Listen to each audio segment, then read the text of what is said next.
नमस्कार मेरे प्यारे बच्चों, स्वागत है आप सभी का इंडियन आईक्यू के यूट्यूब चैनल पे।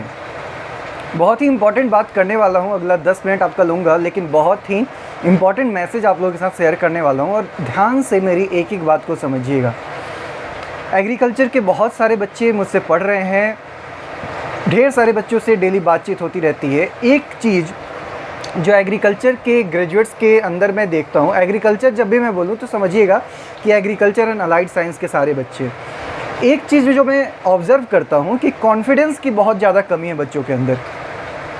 आपको पता ही नहीं है कि आपके अंदर कितना पोटेंशियल है। आप जितना पढ़ाई करके आप अपनी ग्रेजुएशन पोस्ट ग्रेजुएशन करके आए हुए हैं, शायद ही कोई एक इंजीनियरिंग का बच्चा इतना पढ़ाई करके आया होगा। जितना पढ़ाई एक इंजीनियरिंग या मेडिकल का छात्र छात्रा करते हैं, उतने ही पढ़ाई आप भी करते हैं, उससे कहीं ज़्यादा शिद्दत और मेहनत के साथ करते हैं।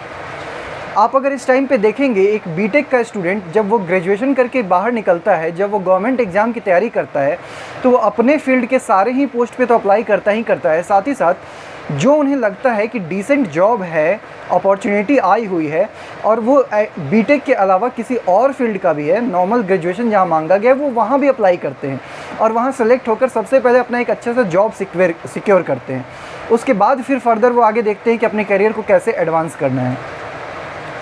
आप लोगों के पास अपॉर्चुनिटीज़ आती है, आकर निकल जाती है, आपको कोई समझाने वाला नहीं होता है या आप उस चीज़ पे गौर नहीं कर पाते हैं।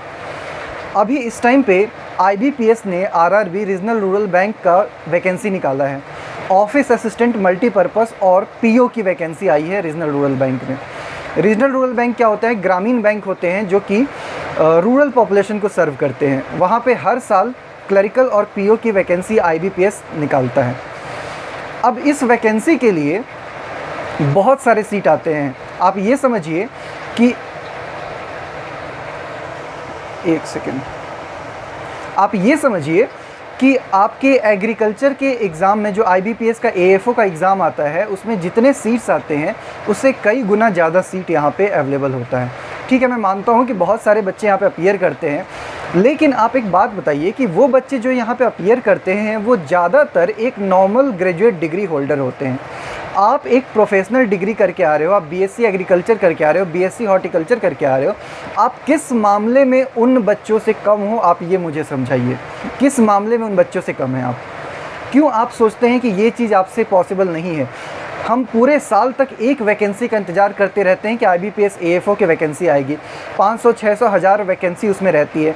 लाखों बच्चे अपीयर होते हैं उस एग्ज़ाम के लिए हर साल।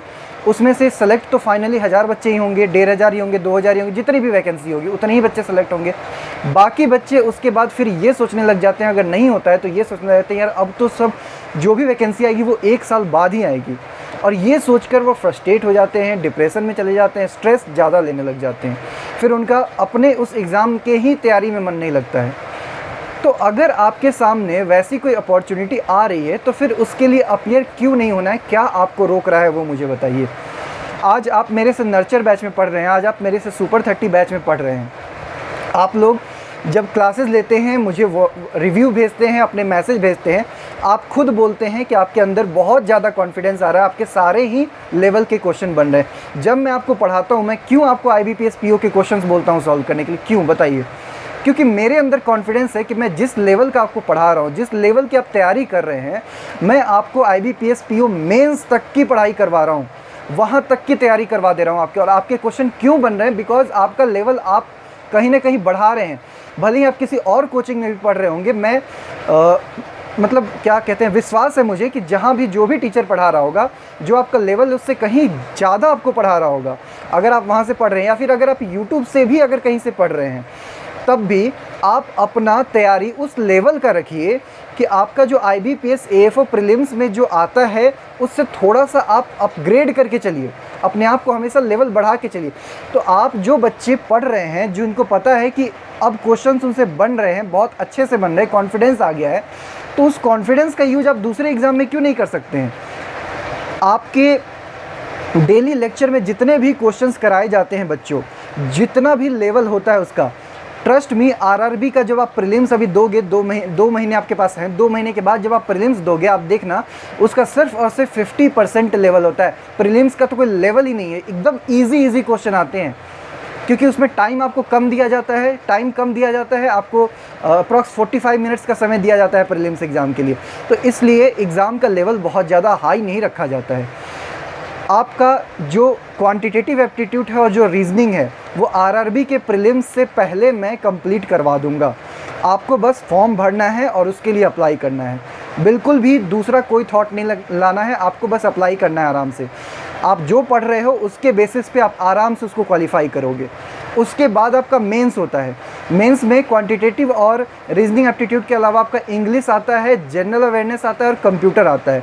ये 3 सब्जेक्ट आपको प्रिपेयर करना है। मेंस तक आपका इंग्लिश का भी पोर्शन यहाँ पे कंप्लीट हो जाएगा, ठीक है। बचता है सिर्फ और सिर्फ जनरल अवेयरनेस और कंप्यूटर। उसके लिए मैं आपको टाइम पे गाइड करता रहूँगा कि वो आपको कैसे प्रिपेयर करना है। बस आप लोग ध्यान रखिए कि IBPS RRB के फॉर्म को भरिए, IBPS RRB का ये अपॉर्चुनिटी उठाइए। और मैं इसलिए कह रहा हूँ क्योंकि जब आप एलिजिबिलिटी क्राइटेरिया आप देखेंगे IBPS RRB का, चाहे वो ऑफिस असिस्टेंट के लिए हो चाहे PO के लिए हो, उसमें ये चीज़ मेंशन है कि जितने भी एग्रीकल्चर ग्रेजुएट्स हैं या अलाइड साइंस के ग्रेजुएट्स हैं, उनको यहाँ पे प्रायोरिटी दी जाएगी। कहने का मतलब है कि अगर 200 मार्क्स का आपका पेपर है मेंस का, 200 में से मान लेते हैं कि 110-120 मार्क्स पे 100 बच्चे हैं, तो उन 100 बच्चों में से किसका रैंक ऊपर रखा जाएगा, किसको सेलेक्ट पहले किया जाएगा? उनको किया जाएगा जिनके एग्रीकल्चर या अलाइड साइंस में उनकी डिग्री है। कुछ डिग्री का नाम उन्होंने मेंशन किए हुए हैं, वो डिग्री होल्डर अगर आप हैं तो आपको वहाँ पे फाइनली सेलेक्ट किया जाएगा, आपकी रैंक ऊपर में रखी जाएगी, आपको प्रायोरिटी दी जाएगी। तो इस चीज़ का फ़ायदा उठाइए, अपने अंदर के पोटेंशियल को पहचानिए, सिर्फ एक एग्ज़ाम के इंतज़ार में मत रहिए जिस एग्ज़ाम को आने में अभी 4-5 महीने हैं। आपके पास जो अपॉर्चुनिटी सामने में खड़ी है उसको पहले यूटिलाइज़ करिए। कुछ भी इम्पॉसिबल नहीं है। आपका जो IBPS SO का प्रीलिम्स का एग्ज़ाम होता है, उसका जो लेवल आता है क्वेश्चन का, उससे कम लेवल होता है RRB के पेपर का। ट्रस्ट मी, आप जाइए अभी एक मॉक टेस्ट देकर आइए और देखिए कि IBPS RRB का जो लेवल है क्या आपके SO के प्रीलिम्स के लेवल से कम है या नहीं है। आप एक प्रीलिम्स का भी मॉक लगा के आइए। और प्रीलिम्स में अभी 2 महीने हैं, 2 महीने में किस किस चीज़ को इम्प्रूव नहीं किया जा सकता है। जिस सेक्शन में आपको लगता है कि कमी है उसको ठीक करिए। मेंस में अभी 3 महीना है, 3 महीना बहुत होता है किसी भी एग्ज़ाम की तैयारी के लिए। उसके लिए आप अभी से लग जाइए। डेली मैं लेक्चर ले रहा हूँ, डेली लेक्चर को अटेंड करिए। जहाँ से प्रैक्टिस करने के लिए कहा जा रहा है उसको प्रैक्टिस करिए। इसलिए मैं आपको PO लेवल का क्वेश्चन प्रैक्टिस करने के लिए दे रहा हूँ। क्यों दे रहा हूँ? क्योंकि आपका लेवल मैं उस लेवल का बना रहा हूँ। मुझे पता है कि उस लेक्चर को लेने के बाद आपके सारे ही कॉन्सेप्ट इस हद तक क्लियर हो जा रहे हैं कि कहीं से भी कोई क्वेश्चन उठा के दिया जाए आप उसको ईजिली सॉल्व करेंगे, मुझे पता है। तो जब मुझे कॉन्फिडेंस है तो आपको भी वो कॉन्फिडेंस बिल्कुल रखना है कि सिर्फ और सिर्फ IBPS SO ही नहीं बल्कि IBPS PO, IBPS क्लरिकल जो RRB का एग्ज़ाम आया है, आप उसको भी क्लियर कर सकते हैं, 100% कर सकते हैं। मैं अगर इस चीज़ को आपको बोल रहा हूँ तो कुछ ना कुछ इसका मतलब है। समझिए, अपने अंदर के पोटेंशियल को पहचानिए, अपना कॉन्फिडेंस लेवल बढ़ाइए और RRB के एग्ज़ाम में अपीयर होइए। आपको ऑफिस असिस्टेंट के लिए और PO के पोस्ट के लिए कोई एक्सपीरियंस रिक्वायर्ड नहीं होता है, ध्यान रखिएगा, कोई एक्सपीरियंस की रिक्वायरमेंट नहीं है। आपके पास नॉर्मल डिग्री होना चाहिए और साथ ही साथ कंप्यूटर का एक सर्टिफिकेट होना चाहिए, ठीक है। और आप स्टेट का सिलेक्शन कर लीजिए कि किस स्टेट से आपको फॉर्म फिलअप करना है, उस स्टेट की लोकल लैंग्वेज की आपको नॉलेज होनी चाहिए बस। बाकी किसी तरह का कोई गाइडेंस चाहिए हो, मुझसे बात करना हो, मेरा व्हाट्सएप नंबर है 9958393505। मुझसे आप वहाँ पे कांटेक्ट कर सकते हैं। वीडियो को पॉज करके व्हाट्सएप नंबर आप नोट कर सकते हैं। मिलते हैं आप लोगों से नेक्स्ट वीडियो में किसी नए अपडेट के साथ।